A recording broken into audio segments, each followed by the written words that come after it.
Hello and welcome back students. कैसे हैं बच्चे आप लोग? आई होप हर बार की तरह अपने अपने घरों में सेफ एंड सिक्योर होंगे ना। ठीक है।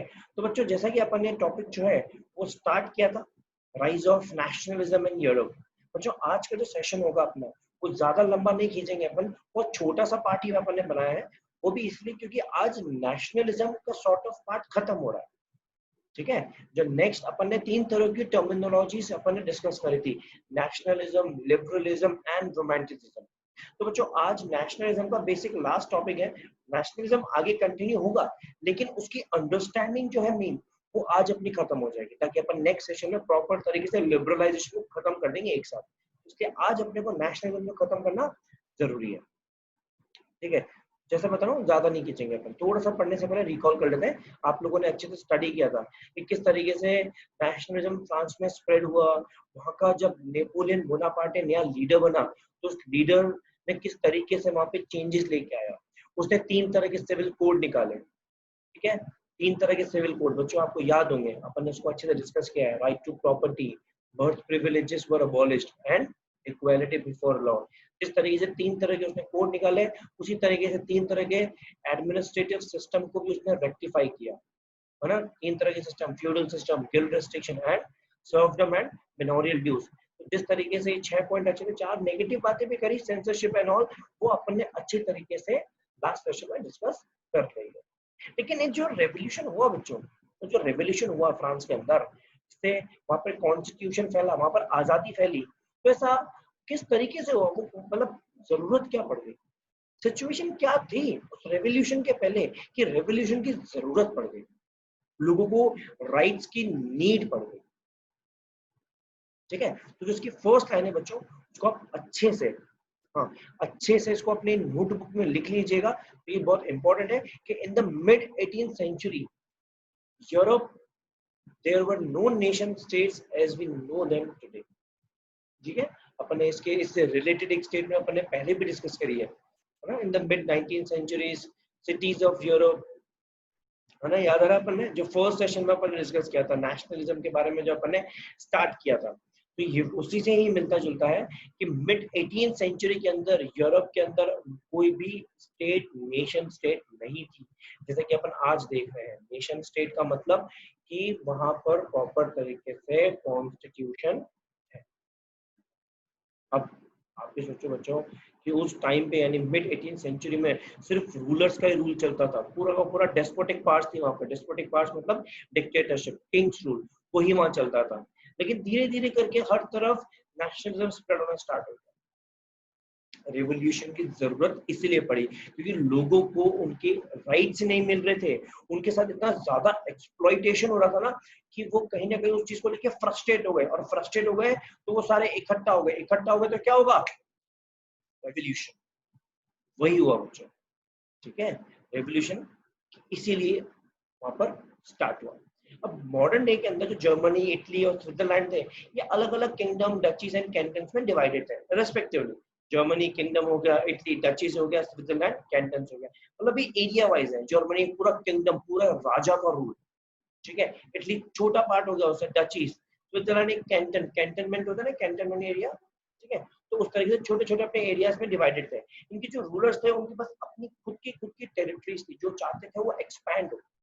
मान के चलो कि आप एक राजा हो, ठीक है, और आप राजा हो और आप सूरत के अंदर, फॉर एग्जांपल, आप लेट्स से उमरा गांव या अब्रामा में या पिपलोद में या वराचा में आपका हुकूमत चलती है, आप रूल करते हो। ठीक है।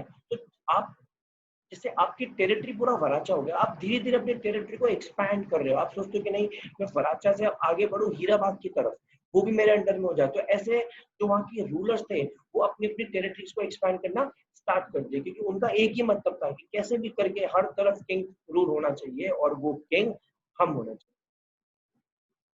तो मतलब क्या हुआ? हर एरिया का राजा अलग अलग। हर एरिया का राजा अलग अलग होगा, तो उस एरिया की जो प्रजा है, यानी कि जो पॉपुलेशन है, वो किसको प्रेस करेगी? उसके राजा को। मतलब वराचा का राजा जो है, वराचा की पब्लिक जो है, वो वराचा के राजा को प्रेस करेगी। ठीक है। हीराबाग के राजा को हीराबाग वाली करेगी। हीराबाग की पब्लिक वराचा को थोड़ी कर सकती है। इसका मतलब क्या हो गया बच्चों? एक कॉमन आइडेंटिटी तो है ही नहीं उनकी। ना कॉमन आइडेंटिटी है, ना कुछ है, सिर्फ एक चीज है उनके पास कॉमन, वो क्या है? उनका एम्परर। कि भैया वहां पर भी रूल है, यहाँ पर भी रूल है, आइडेंटिटी तो कॉमन है ही नहीं उनके पास। तो यही प्रॉब्लम जो थी वहां पर फेस होने लग गई थी, इसी वजह से रेवोल्यूशन हुआ। यही एक सिचुएशन बनी जिसकी वजह से उनको बहुत सारा फेस करना पड़ा, फिर वो यूनाइट हुआ। ठीक है, नेशनलिज्म का लास्ट टॉपिक है बच्चों कि नेशन स्टेट्स की मतलब अपन ने देखा सिचुएशन जो बनी, ठीक है, लेकिन उसका प्रोसेस क्या बना, उसमें कौन से तरह के लोग थे, जो वहां पर पॉपुलेशन थी ना वो कौन से तरह की थी जो उनको जरूरत पड़ गई।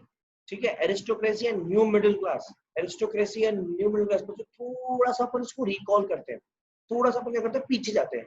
अपन ने क्लास 9th में एक चैप्टर पढ़ा था, द फ्रेंच रेवोल्यूशन। उस फ्रेंच रेवोल्यूशन में अपन ने देखा था कि किस तरीके से पूरा का पूरा जो फ्रांस है वो डिवाइडेड है 3 state, first state, second state and third state. उसी तरीके से अपन ने दूसरा चैप्टर पढ़ा था, रशियन रेवोल्यूशन, है ना।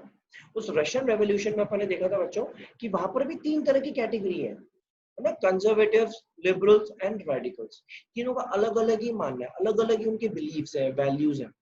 ठीक है, कंजर्वेटिव्स कौन हो गए, जो उनके पास बहुत सारा पैसा था, वो अपने आप में ही रहते थे, इवन वो लिबरल्स और रेडिकल्स के साथ बात करना भी नहीं पसंद करते थे, सेग्रीगेशन इतना ज्यादा होता था।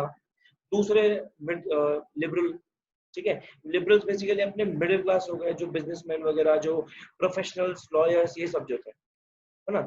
तो अब ये सोचो बच्चों कि जो लिबरल्स थे वो तो कंपैरेटिवली पैसे भी थे उनके पास और वो ज्यादा अमीर भी नहीं थे कंजर्वेटिव्स से, लेकिन जो रेडिकल्स थे बच्चों वो तो एकदम ही लैंडलेस लेबरर्स या पीसेंट्स या फार्मर्स या आर्टिसंस, ये लोग थे जिनके पास इतना पैसा था नहीं, तो उनके बीच में गैप बहुत ज्यादा था।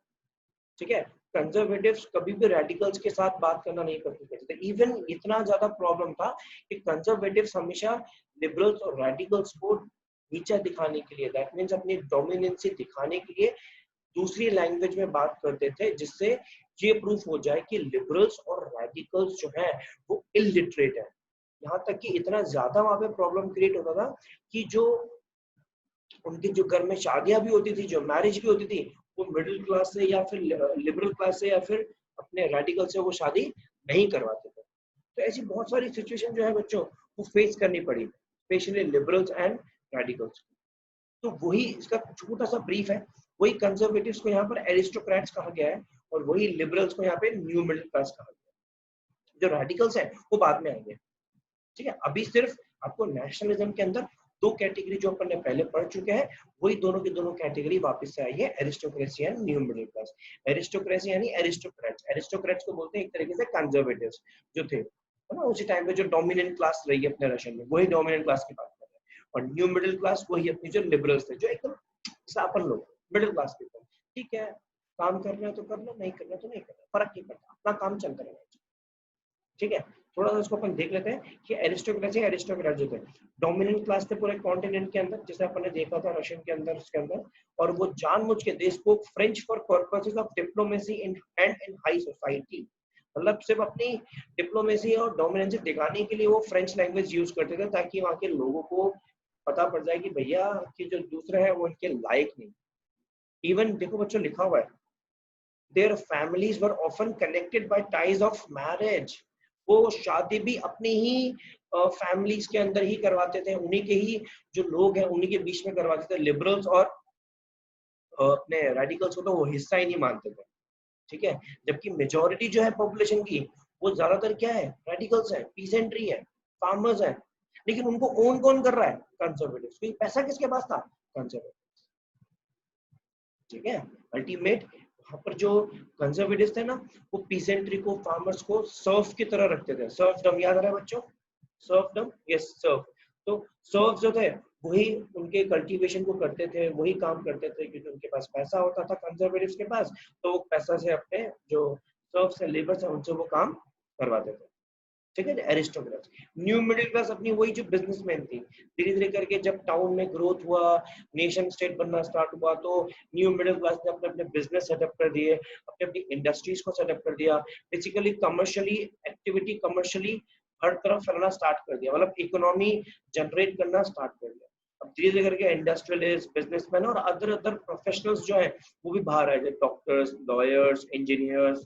ठीक है, प्रोफेसर्स, ये धीरे करके बाहर आए और इन्होंने अपना खुद का एक ग्रुप बना लिया, सोशल ग्रुप, और उसके अंदर यही लोग होते थे, ठीक है। और इनका एक ही मोटिव था कि किसी तरीके से पूरे नेशन को नेशनल यूनिटी में कन्वर्ट कर दें।